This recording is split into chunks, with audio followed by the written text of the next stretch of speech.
हाय बच्चों। Collagen theory for unimolecular reactions. देखिए, ये टॉपिक थोड़ा सा हायर लेवल के लिए है, छोटी क्लासेस में इसका कोई यूज़ नहीं है। तो जो बच्चे अप लेवल में हैं, मास्टर या बैचलर कर रहे हैं, वो वीडियो देखें। और इस वीडियो से भी पहले इस थ्योरी को देखें, कोलेजन थ्योरी, जो मैंने अपने यूट्यूब चैनल पर डाली हुई है। अगर आप ये थ्योरी देख लोगे तो आपको ये वीडियो और भी आसानी से समझ में आ जाएगी। लेकिन फिर भी इस वीडियो के अंदर जहाँ जहाँ ज़रूरत पड़ती रहेगी, मैं थोड़ा बहुत बेसिक आपको बताता रहूँगा। ठीक है। देखो, वैसे तो कोलिजन थ्योरी ये बोलती है कि जो रिएक्टेंट के मॉलिक्यूल हैं उनके बीच बहुत ख़तरनाक वाली टक्कर होती है, तब जाकर प्रोडक्ट बनता है। ठीक है। जो प्रोडक्ट का फॉर्मेशन होता है वो रिएक्टेंट के बीच कोलिजन से होता है। Product formation occurs through collision occurring between reactant molecules. ये कोलिजन थ्योरी का पहला पॉइंट है। और आपके सामने एक रिएक्शन लिख रहा हूँ। ये मेरे पास एक रिएक्टेंट है ए, और ये बदल गया कहाँ में, प्रोडक्ट में। ठीक। इसकी स्टार्टिंग में अमाउंट थी 8, स्टार्टिंग में, यानी जब तक प्रोडक्ट नहीं बना था। तो ये कुछ टाइम क्या हो गया, ये 2 ग्राम पर सेकंड बदल रहा था। काहे में, प्रोडक्ट में था 8 ग्राम, लेकिन 2 ग्राम पर सेकंड बदल रहा था काहे में, प्रोडक्ट में। तो अब बताओ ये कितनी देर में रिएक्शन हो जाएगी, 4 सेकंड में हो जाएगी ना। कैसे बताया आपने? क्योंकि आपने रिएक्टेंट की कंसंट्रेशन में जो हर सेकंड बदलाव हो रहा था उसको नोट कर लिया, और बता दिया कि भैया ये तो 4 सेकंड में रिएक्शन हो जाएगी। तो यानी आपने रिएक्शन की स्पीड का पता लगा लिया था। और वो इस रिएक्शन की स्पीड क्या थी, रिएक्टेंट की कंसंट्रेशन में होने वाला बदलाव। थोड़ा सा और दिमाग लगाओ। अगर ये 2 ग्राम पर सेकंड बदल रहा है, यानी 2 ग्राम सेकंड कम होता जा रहा है, तो ऑफकोर्स ये बढ़ता जा रहा होगा। क्यों? क्योंकि सारा रिएक्टेंट इसमें तो बदल रहा। ये बात याद रखना, टाइम के बीतने के साथ साथ रिएक्टेंट कम होता चला जाता है और प्रोडक्ट बढ़ता चला जाता है। ठीक, ये रूल है। बाकी ये है कि जितने इसमें कमी आएगी टाइम के बीतने के साथ साथ, उतना ये बढ़ता चला जाएगा। तो आप लोग मुझे बताओ, रेट ऑफ रिएक्शन की डेफिनेशन क्लियर हो गई? रिएक्टेंट की कंसंट्रेशन में पर सेकंड होने वाला बदलाव। ऐसे लिख दूं, rate of reaction is equal to A की कंसंट्रेशन में होने वाला बदलाव टाइम के रेस्पेक्ट में।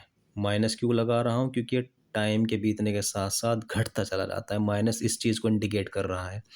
अगर मैं ए की जगह प्रोडक्ट लिख दूं तो फिर मैं कहूँगा प्रोडक्ट की कंसंट्रेशन में होने वाला बदलाव। इस ब्रैकेट का मतलब होता है कंसंट्रेशन। ठीक है। तो अगर पी लिख दूंगा ना, यही फॉर्मूला सेम रहेगा, बस माइनस की जगह प्लस करना पड़ेगा। देखो, ठीक। यह है टाइम के बीतने के साथ साथ कंसंट्रेशन में कमी ए की, टाइम के बीतने के साथ साथ कंसंट्रेशन में, समझ गए, बढ़ोतरी किसकी, प्रोडक्ट की। तो रेट ऑफ रिएक्शन, ये चीज़ आप याद रखना क्योंकि मुझे इसकी ज़रूरत पड़ेगी आखिर में। तो रेट ऑफ रिएक्शन क्या है? ए की कंसंट्रेशन में होने वाला बदलाव टाइम के रेस्पेक्ट में, टाइम के बदलने के साथ। इसको आप लोग याद रखना, मुझे इसकी ज़रूरत पड़ेगी। ठीक। अब हम आगे बढ़ते हैं। ये जो कोलिजन थ्योरी है, वैसे तो मैंने बहुत पहले इसको बना दी थी, लेकिन आज स्पेशल केस है, वो है यूनिमोलिकुलर रिएक्शन। यूनिमोलिकुलर रिएक्शन वो होती है जिसमें सिर्फ एक ही रिएक्टेंट हो। ए ए ए ए ए ए। ये एक रिएक्टेंट नहीं है, क्योंकि यहाँ पहले लिखा हुआ है वन। वन का मतलब है 1 मोल, और 1 मोल के अंदर बहुत सारे मॉलिक्यूल होते हैं। मैंने तो फिर भी यहाँ पर कितने बनाए हैं, 6। तो ये थ्योरी बोल रही थी कि इनके बीच आपस में टक्कर होती है, बढ़िया वाली, आपस में भिड़ जाते हैं, टक्कर मारते हैं और प्रोडक्ट बनाते हैं। तो अब जो मैं आपको बता रहा हूँ, एक साइंटिस्ट था, उस साइंटिस्ट का नाम था लिंडमैन। अकॉर्डिंग टू लिंडमैन, इसने क्या कहा था कि भाई वो जो आप कह रहे हो ना कि रिएक्टेंट आपस में टक्कर मार के प्रोडक्ट बना लेते हैं, डायरेक्ट नहीं हुआ करती। मेरे मैकेनिज्म समझो आप लोग कि भाई कैसे। कि देखो आपने ये ए है, ये वाला, ये ए है, ये वाला, ये आपस में टक्कर मारेंगे तो प्रोडक्ट नहीं बनेगा। कुछ ऐसे होगा, ये जब टक्कर मारेंगे तो ये, जैसे इसकी एनर्जी 5 है, इसकी एनर्जी 5 है, तो टक्कर मार के ये इसको एनर्जी दे देगा। कितना हो जाएगा, 5 और 5 कितने होते हैं, 10। देखो, इसकी एनर्जी हो गई 2 और इसकी एनर्जी कितनी हो गई, 8। ये एक्टिवेटेड मॉलिक्यूल है। क्या है ये? Activated molecule. ये इसकी एनर्जी ज़्यादा है, ये एक्टिव मॉलिक्यूल भी है। ये बेचारा पैसिव है, ये नहीं रिएक्शन कर पाया, मेरी एनर्जी कम है, तू जा, तू रिएक्शन में आगे हिस्सा ले, मैं तो तुझे अपनी एनर्जी ट्रांसफ़र कर चुका। यानी रिएक्टेंट के बीच टक्कर होने के बाद प्रोडक्ट नहीं बनता, रिएक्टेंट के बीच टक्कर होने के बाद एक्टिवेटेड मॉलिक्यूल बनता है। इस एक्टिवेटेड मॉलिक्यूल के पास दो रास्ते हैं, या तो ये इससे टकरा कर फिर इसी फॉर्म में आ जाए, यानी डीएक्टिवेट हो जाए। अभी तो फिलहाल एक्टिवेटेड है, एक्टिवेट हुआ, हो चुका, ये रहा देखो। ए स्टार फिर से इसमें इसके साथ टक्कर लग गई कि भाई मेरी एनर्जी 8 थी, 2 थी, तो 5 प्रोडक्ट बनाई नहीं। या फिर इसके पास एक रास्ता ये है कि ये क्या कर ले, ये प्रोडक्ट बना ले। ये साइंटिस्ट ने नोट की थी बात कि रिएक्टेंट के बीच कोलिजन से एक्टिव मॉलिक्यूल बनता है। उस एक्टिव मॉलिक्यूल के पास दो रास्ते हैं, या तो वो सेकंड स्टेप में डीएक्टिवेट हो जाए या फिर वो बनाने प्रोडक्ट। ये आपको समझ में आ गया। तो ये है एक्टिवेशन, जो एक्टिवेट मॉलिक्यूल है उसके बनने की रिएक्शन, ये है डीएक्टिवेट होने की रिएक्शन, और ये है उसके डिकम्पोज होने की रिएक्शन। ए बेचारा सारा डिकम्पोज हो गया, सारा टूट गया, काहे में, प्रोडक्ट में, या बदल गया, ये भी कह सकते हो, क्योंकि जो आपका एक्टिवेटेड मॉलिक्यूल है वो जब टूटता है ना तो एक्चुअली प्रोडक्ट में ही टूटता है या प्रोडक्ट में ही कन्वर्ट होता है, या आप लोग कह सकते हो। बात समझ में आई या नहीं? तो ये बात इसने नोट की थी। ये बात मैंने आपको इस थ्योरी के अंदर नहीं बताई थी, जो इससे पहले वीडियो डाल रखी है मैंने, कोलिजन थ्योरी, उसका तो अलग ही कहानी थी, लेकिन ये बात इसने नोट की थी। आई समझ में? अब आगे बढ़ते रहो। अब आप लोग छोटा सा दिमाग लगाओ।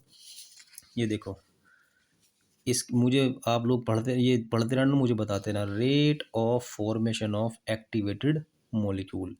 जो एक्टिवेटेड मॉलिक्यूल के बनने की स्पीड है वो किस पर डिपेंड कर रही है, कहाँ बन रहा है एक्टिवेटेड मॉलिक्यूल, ये तो बन रहा था, तो इसके बनने का जो जिम्मेदारी है वो किसके ऊपर है, इन दोनों के ऊपर है ना। ठीक, तो मैं क्या करूँगा, डायरेक्टली प्रोपोर्शनल ये तो लिखूंगा, ए ए ए ए, इन दोनों की कंसंट्रेशन, कि भाई ये दोनों जितने ज़्यादा होंगे एक्टिवेटेड मॉलिक्यूल उतना ही बनेगा। ठीक, अब इसको हटा दो, क्या लिखोगे आप, K1 ए स्क्वायर हो जाएगा, क्योंकि इसकी मल्टीप्लाई इसके साथ हो जाएगी। बोलो बात समझ में आई नहीं? अब दूसरा पढ़ो, देखो, rate of deactivation of activated molecule. Deactivation की रिएक्शन कौन सी थी, ये वाली। तो ये डीएक्टिवेटेड मॉलिक्यूल क्या हो रही सर, ये जो एक्टिवेटेड मॉलिक्यूल था ये डीएक्टिवेट हो रहा है, और इसके डीएक्टिवेशन की जो स्पीड है वो ऑफ कोर्स इन दोनों के ऊपर डिपेंड करेगी। तो मैंने क्या ये सही लिख दिया? देखो, ए ए ए स्टार ए स्टार, समझ में आया? इसको हटा दूं, क्या बन जाएगा, K2। ठीक है ना, क्योंकि इसके बनना, इसका बनना इन दोनों पर डिपेंड कर रहा था, और इसका डीएक्टिवेट होना इन दोनों पर डिपेंड कर रहा है। भाई रिएक्टेंट पे तो डिपेंड करता है रिएक्शन की स्पीड। तो फिलहाल जैसी रिएक्शन का नाम लिया जा रहा है वैसे रिएक्टेंट लेने पड़ेंगे आपको। इसके बनने की स्पीड की बात हुई तो इन दोनों पर, इसके डीएक्टिवेट होने की बात हुई तो इन दोनों पर, तो लिख दिया मैंने। ठीक, इसको हटाऊंगा तो K2 लिख दूंगा। अब फिर इधर आ जाओ, देखो, अब है रेट ऑफ डिकम्पोजिशन, ये थर्ड वाले की बात कर रहा हूँ मैं। Rate of decomposition of activated molecule directly proportional होगा किसके, समझदार हो, ये तो लिखा जाएगा, है ना। तो इसको हटा दूं, क्या बन जाएगा, K3। क्लियर हो रहा ना आपको? तो ये चीज़ आपको K1 K2 K3 मैंने बता दी। आप लोगों के पास एक तरीका बता दूं, ये तो मैं शॉर्ट फॉर्म में काम चला रहा हूँ क्योंकि बच्चों की बुक की लैंग्वेज समझ में नहीं आती, तो बुक से कुछ और मटेरियल उठाना है लिखने के लिए, वरना ये चीज़ तो आपको हर जगह कांस्टेंट मिलेगी, लेकिन समझ में कम आती है। और आपको इस वीडियो के बाद समझ में आया, इस वीडियो के बाद समझ में ज़रूर आ जाएगा, क्योंकि अब भी समझ में आ रहा होगा। ठीक, अब एक एक प्रिंसिपल है वो शायद आपको पता ना हो, और नहीं पता है तो आज आपकी नॉलेज बढ़ जाएगी। ये है, देखो, according to steady state principle, ये प्रिंसिपल कहता है कि कोई भी एक्टिवेटेड मॉलिक्यूल होता है ना, उसके बनने की और ख़त्म होने की स्पीड बराबर होती है। अब आप लोग ध्यान दो, यहाँ तो एक्टिवेट हो रहा था वो, है ना, और इन दोनों स्टेप के अंदर क्या हो रहा था, डीएक्टिवेट भी हो रहा था और डिकम्पोज भी हो रहा था, यानी इसमें उसका खात्मा है जो बना था, और यहाँ पर उसके फॉर्मेशन की बात हो रही।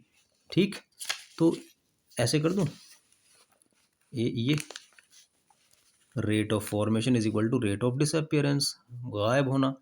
तो रेट ऑफ फॉर्मेशन में आप लोग क्या लिखोगे, ये नहीं लिखने के, भाई फॉर्मेशन की बात तो यहीं की थी मैंने, ये रहा rate of formation of activated molecule, ये नहीं लिखने के आप लोग, इसकी जगह लिख दो यही। कॉपी पेन लेकर बैठे हो तो बहुत अच्छी बात है, लिखते रहना, क्योंकि जब आपके हाथ के नीचे से निकलेगा ना आपको याद हो जाएगा। और बेचारे ये दोनों की दोनों क्या थी, गायब होने की या डीएक्टिवेट होने की या ख़त्म होने की। तो ये वाला और ये वाला दोनों के दोनों ख़त्म होने की तरफ इशारा करते हैं। क्यों? क्योंकि बना तो था वो पहले स्टेप में ही, बस दूसरे स्टेप में वो गायब हो गया। दो तरीके थे, या तो वो उसी के साथ टक्कर मार देता या फिर वो प्रोडक्ट बना लेता, लेकिन गायब तो उसको होना था, है ना। तो आप लोगों ने ये चीज़ देखी, कहाँ लिखी, ये K1 कहाँ लिखा हुआ था, यहाँ पर लिखा हुआ था, यहाँ पर। और ये वाला ये लिखा हुआ है, ये वाला ये लिखा हुआ है, कर दिया। ठीक, अब आप देखो इसमें से कुछ कॉमन आ रहा है क्या? Of course A star common आ रहा है, इसको एज इट इज़ रखो, जू का तू रखना है और ए स्टार कॉमन ले लो, तो अंदर क्या रह जाएगा? के टू ए रह जाएगा और क्या रह जाएगा? के थ्री। देखो के टू ए रह गया और क्या रह गया? के थ्री, और बाहर कौन रखा रहेगा? ए स्टार। ठीक, अब आप लोग क्या करोगे? ए स्टार को एज इट इज़ रखो, इसको भेज दो कहाँ पर? नीचे डिवाइड करने के लिए, आगे नीचे डिवाइड करने के लिए, तो ये आपका ए स्टार रखा रह गया। ये अभी तक इम्पोर्टेंट ही चीज़ चल रही थी। क्लियर? अब आप ये देखो, ये जो मैं बात बताने जा रहा हूँ, ये आप इस पर एग्री करते हो या नहीं? Rate of reaction depends on the concentration of activated molecule. Reaction की जो स्पीड है, दारोमदार है, वो किस पर है? इस पर है, इस पर है, या इस पर है? ऑफ कोर्स इस पर ही तो होगा, क्योंकि प्रोडक्ट आपको थर्ड में दिखाई दिया, ना सेकंड में ना फर्स्ट में। तो मतलब अगर आपकी रिएक्शन में प्रोडक्ट ही नहीं बन रहा, वो रिएक्शन हो जाएगी क्या? नहीं हो सकती भाई। तो ये है एक्चुअल आपका जो आपके रेट ऑफ रिएक्शन के मतलब ये जितनी स्पीड से टूटेगा, जितनी स्पीड से कन्वर्ट होगा प्रोडक्ट में, यही तय करेगा कि रिएक्शन की स्पीड इतनी हो रही है। क्योंकि रिएक्टेंट से प्रोडक्ट के बीच ये इंटरमीडिएट बना था, ये एक्टिवेटेड मॉलिक्यूल था। अगर ये प्रोडक्ट में ना कन्वर्ट होता तो क्या रिएक्शन हो जाती? प्रोडक्ट में कन्वर्ट होने वाली रिएक्शन ये वाली है।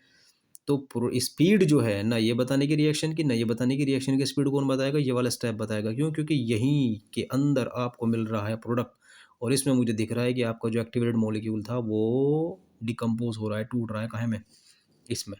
ठीक है, तो ये जो मैंने लिखा अब आपको क्लियर हो जाना चाहिए। देखो मैंने जो बोल रहा हूँ, ये बोला मैंने, rate of reaction depends on the concentration of activated molecule. जितना आपका एक्टिवेटेड मॉलिक्यूल की कंसंट्रेशन होगी, उतना ही ज़्यादा रेट ऑफ रिएक्शन होगा। तो रेट ऑफ रिएक्शन को मैंने शुरुआत में क्या बताया था आपको? ये नहीं बताया था, जिसको मैंने कहा था कि ज़रूरत पड़ेगी। Rate of reaction is equal to minus D A upon D T, बताया था ना। तो ये जो रेट ऑफ रिएक्शन है डिपेंड कर रहा है किस पर? ना तो इस पर, ना इस पर, बल्कि इस पर। और इसके लिए मैंने क्या लिखा था? आपको लिख कर दिया था, ये नहीं दिया था? लिख कर दिया था ना। तो मैं ऐसे लिख दूँ ये चीज़, ये rate of formation is equal to, sorry ये वाला, ये D A upon D T is equal to K three A star. Rate of reaction ही तो था ये किस पर डिपेंड कर रहा है? के थ्री इस पर ना डिपेंड कर रहा, यानी इस पर ना डिपेंड कर रहा, ये जो मैंने लिख कर दिया था थर्ड वाला, है ना। तो ये तो फर्स्ट वाला था जिसकी मैंने कहा था मुझे ज़रूरत पड़ेगी, तो इसको इक्वल रख दिया मैंने किसके? इसके, ए इसके रख दिया, ये रखा हुआ है, D A upon D T is equal to K three A star. ये जो ए स्टार है, ये तो अभी अभी मैंने सॉल्व किया था। तो इस ए स्टार की जगह, यानी इस एक्टिवेटेड मॉलिक्यूल की कंसंट्रेशन की जगह इसको रख दूँ, रख दिया। ये रहा देखो, के थ्री, के थ्री एज इट इज लिखा हुआ है, ये रहा। क्लियर? अब आपको इस ए स्टार की जगह क्या लगाना है? के वन, के वन, ए कंसंट्रेशन स्क्वायर, ए कंसंट्रेशन स्क्वायर, नीचे क्या है? के टू ए प्लस के थ्री। ठीक है ना, ये जो के थ्री लिखा हुआ है, ये लिखा हुआ है, ये आपके पास निकल कर आ गया। अब आपको दो कंडीशन अप्लाई करनी है इसके अंदर। ये मैं नहीं कह रहा हूँ, ये साइंटिस्ट कह रहा है। अगर आप कॉपी पेन लेकर बैठे हो तो लिखते चले जाना स्टेप बाय स्टेप। इसने कहा जी देखो ऐसा है, मैं दो कंडीशन लगा रहा हूँ। एट हायर प्रेशर, अगर प्रेशर बहुत ज़्यादा है, ठीक है, अगर प्रेशर बहुत ज़्यादा है तो आपको ये नोट करना है कि के टू ए बहुत बहुत ज़्यादा हो जाएगा और के थ्री सबसे कम हो जाएगा। के थ्री कहाँ लिखा हुआ था? यहाँ पर। के टू क्या हो जाएगा? बहुत ज़्यादा हो जाएगा अगर प्रेशर क्या है? हाई। देखो अगर आप इस के थ्री को कम कर दोगे और के टू ए को बहुत बहुत ज़्यादा कर दोगे, तो इसको तो नेगलेक्ट ही कर दो ना, इसको नगण्य मान लो। तो आप लोग इस इक्वेशन में इसको जब नेगलेक्ट कर दोगे, नगण्य मान लोगे, आपके पास ही नहीं आने के निकल के ये के वन के थ्री ए स्क्वायर, ये तो नीचे क्या लिखा जाएगा? के थ्री गायब हो गया। जब नीचे से के थ्री गायब हो जाएगा तो आपके पास क्या बचेगा? ये बचेगा। और ए से ए स्क्वायर क्या होगा? कैंसिल नहीं हो जाएगा, और आपके पास क्या बचेगा? सिर्फ एक ही ए बचेगा। ये सारे के सारे कांस्टेंट हैं, इनकी जगह में लिख दूंगा क्या? के डैश। और क्या बनेगा? सिर्फ ये ए। और आपको मैंने बता रखा है इसकी कंसंट्रेशन क्या है, 0 तो है नहीं, 1 है ना, क्योंकि 2 होती तो वो लिख देता, 0 होती तो यहाँ कुछ ना होता। ऑफ कोर्स इसकी कंसंट्रेशन क्या है, 1। तो रेट ऑफ रिएक्शन इस पर डिपेंड कर रहा है जिसकी कंसंट्रेशन कितनी, जिसकी पावर कितनी लगी हुई है, 1। और आपको मैंने बताया था इससे पहले वीडियो के अंदर, नहीं पता तो याद कर लो, कंसंट्रेशन की जितनी पावर लगी होती है वो इसका ऑर्डर बन जाता है। तो फिलहाल ये रिएक्शन क्या हो जाएगी, मैंने लिख दी reaction will be first order, यानी सिर्फ किस पर डिपेंड करेगी, ए की कंसंट्रेशन पर डिपेंड करेगी। बताओ क्यों, क्योंकि ये गैस के मॉलिक्यूल थे, जब आप प्रेशर अप्लाई करोगे ना, तो प्रेशर अप्लाई करने के बाद गैस के मॉलिक्यूल क्या होते हैं, प्रेशर के लगने के बाद इकट्ठे हो जाते हैं, इनके बीच टक्कर अब कम होगी। क्यों, क्योंकि स्पेस बहुत कम है। याद रखना, गैस को जितना स्पेस मिलता है ना टक्कर मारने के लिए, प्रोडक्ट उतना ही बनता है। तो अब आपका जो रिएक्शन की स्पीड है वो एक ही रिएक्टेंट पर डिपेंड कर रही। अगर इनको थोड़ा सा स्पेस मिल जाता ना टक्कर मारने का, तो फिर इस पर भी डिपेंड कर दी, इस पर भी डिपेंड कर दी, ये इस पर टक्कर मारेगा प्रोडक्ट बन गया, इस पर टक्कर मारेगा प्रोडक्ट बन गया। लेकिन इनके पास स्पेस कम है, क्योंकि आपने प्रेशर लगा के इनको सिकोड़ दिया, एक जगह इकट्ठा कर दिया। तो इनके बीच टक्कर तो लग रही, लेकिन प्रोडक्ट बनने के चांस कम है। शायद यही टक्कर मार के प्रोडक्ट बना सके, ये ना बना सके। मैं फिर बता रहा हूँ, स्पेस जितना अवेलेबल होगा, टक्कर मार के कोलिजन करके प्रोडक्ट बनने की प्रोबेबिलिटी उतनी ज़्यादा होगी। देखो अब थोड़ा सा दिमाग लगाओ, एट हायर प्रेशर पे ये था ना, अगर मैं एट लोअर कर दूं, बहुत कम प्रेशर कर दूं, तो ये पूरी कंडीशन उल्टी हो जाएगी। याद रखना, एट हायर प्रेशर मैंने इसको ज़्यादा और इसको बिल्कुल ना के बराबर मान लिया, और अगर मैं एट लोअर प्रेशर कर दूंगा, फिर ये क्या हो जाएगा, ऐसे हो जाएगा। देखो मैं लेकर आ गया एट लोअर प्रेशर, ये जो चीज़ थी बिल्कुल अपोजिट कर दी। इस बार K3 बहुत ज़्यादा हो गया, और K2A बिल्कुल नेगलेक्ट कर दो, बिल्कुल भूल जाओ। तो जब आप K2A को नेगलेक्ट कर दोगे, ये पूरी तरह ख़त्म कर दोगे, नीचे क्या बचेगा, K3, और जो K3 बचेगा, K3 से K3 क्या हो जाएगा, कैंसिल हो जाएगा। तो कुल मिलाकर आपके पास इक्वेशन क्या आएगी, ये आएगी ना, ये वाली। नीचे क्या बच रहा था, K3, है ना, इस K3 से K3 कैंसिल हो जाएगा, और आपके पास ए की पावर कितनी बचेगी, 2। और फिर से वही बात आ रही है, जब पावर बचेगी 2, इसका मतलब क्या हो जाएगा, the reaction will be second order, यानी सेकंड ऑर्डर हो जाएगी रिएक्शन। और पहले क्या हो रही थी, फर्स्ट ऑर्डर। फर्स्ट ऑर्डर क्यों हो रही थी, क्योंकि इसकी पावर कितनी थी, 1। अब कितनी है पावर, 2। बोलो बात समझ में आई या नहीं। यानी आपको कंडीशन अप्लाई करनी पड़ेगी, अगर हाई प्रेशर होगा तो मॉलिक्यूल पास पास आ जाएंगे, टक्कर होने के चांस कम होंगे। इक्का दुक्का रिएक्टेंट पर डिपेंड करेगा रेट ऑफ रिएक्शन।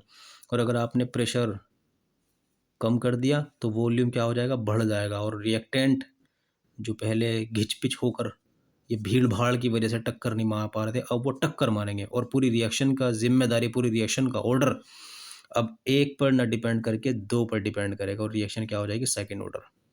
बात समझ में आई नहीं, ये जब ही है जब आपके पास सिर्फ एक ही रिएक्टेंट हो। इसीलिए तो वर्ड आता है collision theory for unimolecular reaction. बात समझ में आई। Thank you.